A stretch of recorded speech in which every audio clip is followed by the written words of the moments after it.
حضرت عمر رضی اللہ تعالی عنہ کا زمانہ ہے جب یروشلم فتح ہوا.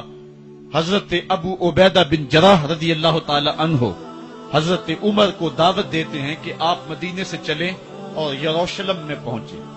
حضرت عمر مدینے سے چلتے ہیں. کتنا بڑا قافلہ لے کر کے, کتنا پروٹوکول ہے. حضرت عمر اکیلے اور ساتھ ایک غلام اور اونٹ بھی ایک, باری باری سوار ہوتے ہیں. کبھی غلام سوار ہوتا ہے, کبھی عمر سوار ہوتے ہیں. حکمران تو وہ تھے لوگوں کی دہلیز پہ امن دینے والے, لوگوں کی چوکھٹ پہ جو ہیں وہ نور بانٹنے والے. آج کے حکمرانوں نے تمہیں رمضان المبارک کے اندر لوڈ شیڈنگ کا پیکج دیا ہے اور آج بچے بھی تڑپ رہے ہیں اور جوان بھی سسک رہے ہیں, اور ماہ سیام میں جن اذیتوں میں قوم کو مبتلا کر دیا ہے وہ کسی سے مخفی نہیں ہے. اور تمہیں میں حضرت عمر کی کہانی سناؤں.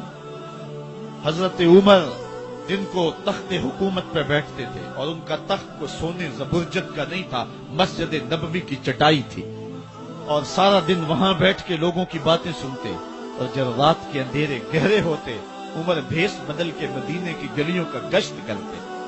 کہا تمہارے گھر سے دھواں نکل رہا ہے اور بچے رو رہے ہیں, ان کو کھانا کیوں نہیں دیتے؟ کہنے لگی عمر کی جان کو رو رہی. عمر کے پاؤں تلے سے زمین نکل گئے. کہا کیا ہوا؟ کہا 3 دن سے ہمارے ہاں کھانے کے لیے کچھ نہیں ہے. روزانہ بچے روتے ہیں اور میں ہنڈیا کے اندر پتھر ڈال کر کے نیچے سے آگ ڈالتی رہتی ہوں کہ بچے انتظار کر کر کے سو جائیں گے. کم وقت سو بھی نہیں رہے اور وہ پتھر پکیں گے بھی کیا, اور میں عمر کی جان کو رو رہی ہوں. حضرت عمر کا کلیجہ دہلنے لگا. فوراً پلٹے واپس بیت المال میں آئے, گھی کا ایک کنستر لیا, آٹے کی بوری لی, مرچ مسالہ جات بہت کچھ اٹھایا, اپنے کندھے پہ رکھا, بوری اپنی کمر پہ لا دی. عمر بیت المال سے نکلے تو آپ کے خادم اسلم نے دیکھ لیا, آگے بڑھا, کہا میرے آقا میں اٹھاتا ہوں.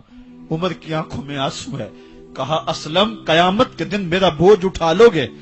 کہا قیامت کے دن تو اپنا اپنا بوجھ اٹھانا پڑے گا. کہا عمر کو آج اپنا ہی اٹھانے دو.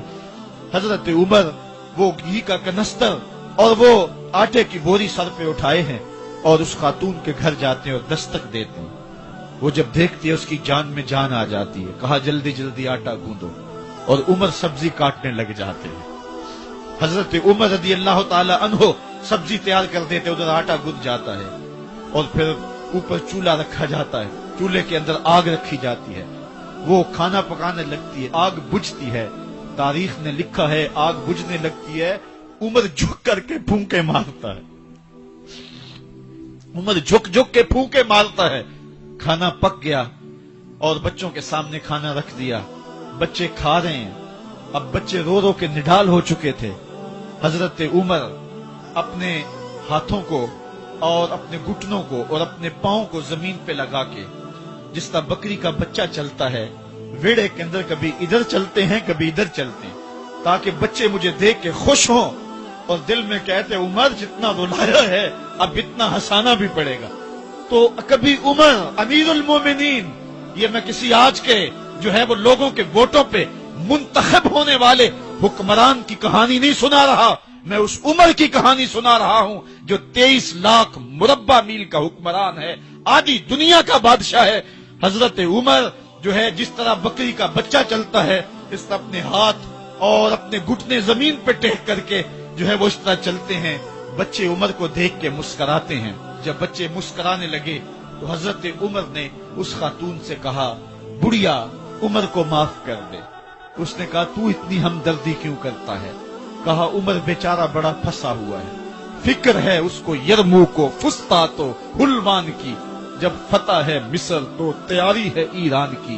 آتے جاتے وفد سے ملاقات بھی کرتا ہوگا, آتے جاتے وفد سے ملاقات بھی کرتا ہوگا, اور شب کو معلوم حالات بھی کرتا ہوگا. کانٹوں میں الجھی ہوئی بیچارے کی جان ہے, نیند اس کو بھی آتی ہے, آخر وہ انسان ہے. میری بہن عمر کو معاف کر دے. اس نے کہا نانا عمر کی بات میرے سامنے نہ کر, قیامت کا دن ہوگا, عمر کا گریبان ہوگا اور میرا ہاتھ ہوگا.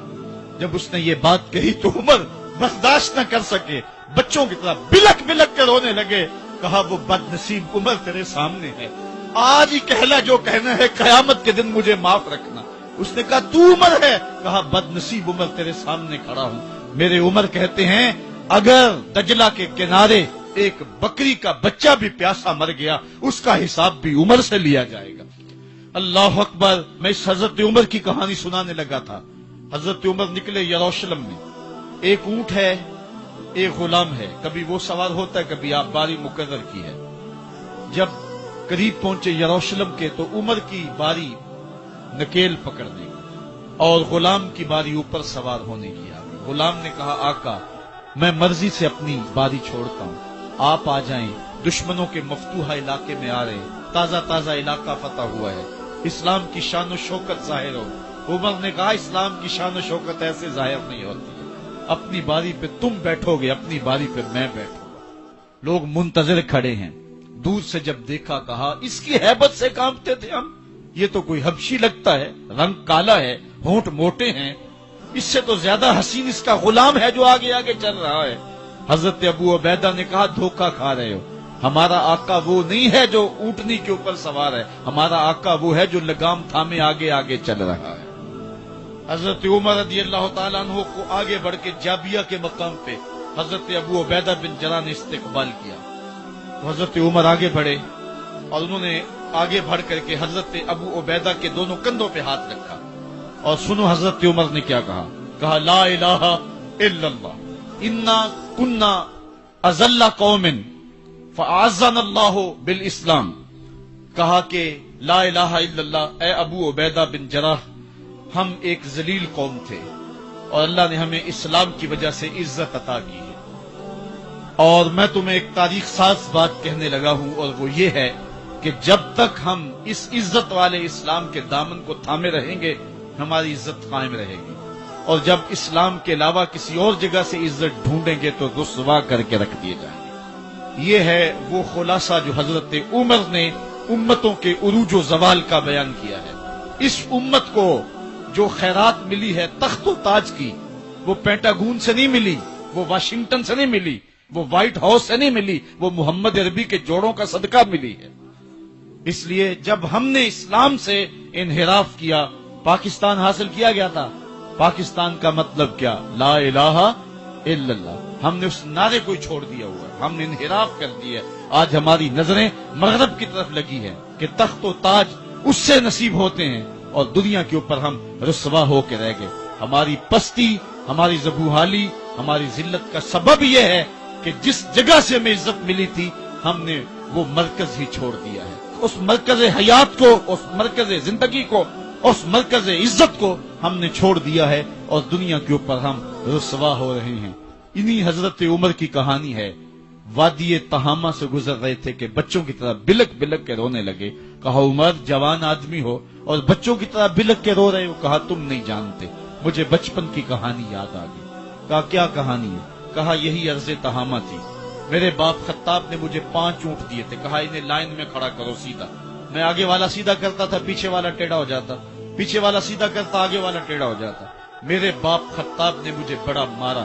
کہا ایک عرب کے بیٹے ہو کہ تم سے 5 اونٹ لائن میں کھڑے نہیں ہوتے؟